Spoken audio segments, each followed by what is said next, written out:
Pride and Prejudice, timeless lessons from a forever comfort movie. As Joe Wright's 2005 adaptation returns to cinemas, a devoted fan reflects on the enduring allure of Lizzie Bennet, Mr. Darcy, and the timeless lessons stitched into every stare and stroll. April 7th, 2025, Anam Inamdar. Kjask. Amid the ever-growing sea of binge-worthy shows and blockbuster releases, if there's one film that remains etched in my heart like a well-worn, beloved book, it's Pride and Prejudice.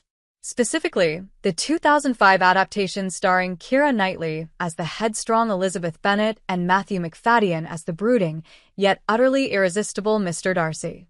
NH. Real why lovely. Now, I know what you're thinking. Yes, I have read the book multiple times, thank you very much.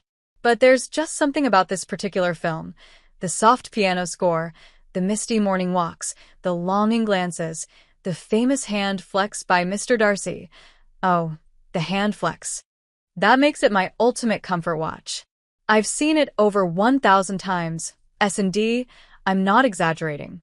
I've made my friends watch it, my family suffer through it with love, and even tried to convert my enemies with it. Let's just say Lizzie and Darcy have done more peacemaking than the UN. NMH. So when I found out that Pride and Prejudice is coming back to the big screen on April 20th for a global theatrical re-release, I practically swooned like Mrs. Bennet on hearing of a rich bachelor's arrival in town. And in celebration of this absolute gem returning to cinemas, can you imagine the fields and frocks on the big screen?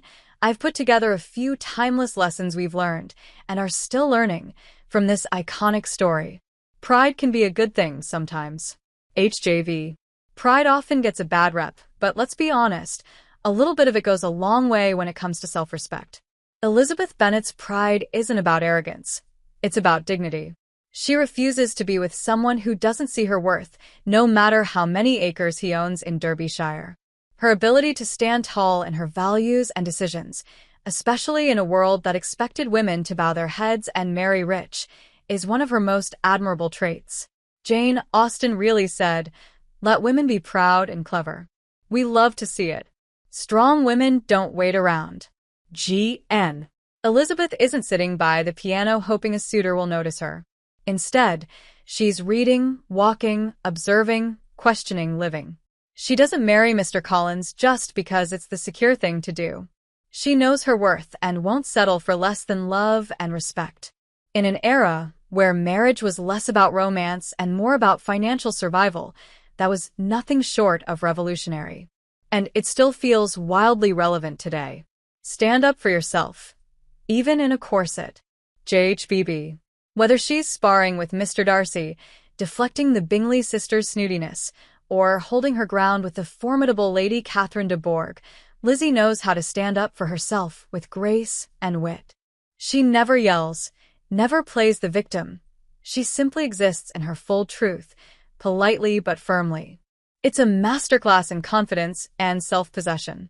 Next time someone tries to undermine you, channel your inner Elizabeth Bennet and politely, but powerfully, shut it down. Being a girl's girl is everything. VJHJ. If you've ever cried on your sister's lap after a bad date or needed your best friend to reassure you that yes, you're way too good for that guy who ghosted you, you'll understand the true heart of Pride and Prejudice. The sisterhood between Elizabeth and Jane is the emotional backbone of the story. Whether it's Lizzie championing Jane's love story or Charlotte Lucas reminding us that best friends come in all forms, even pragmatic ones, it's clear. Women supporting women is always the most important part. Don't judge a book by its cover, or a man by his first proposal. HJVDGCH. Lizzie thought Darcy was a pompous snob. Darcy thought Lizzie was socially beneath him. Spoiler alert, both were dead wrong. First impressions, while juicy and dramatic, often miss the truth entirely. One of the biggest takeaways from this story is the quiet reminder that people, just like books, deserve more than a surface-level skim.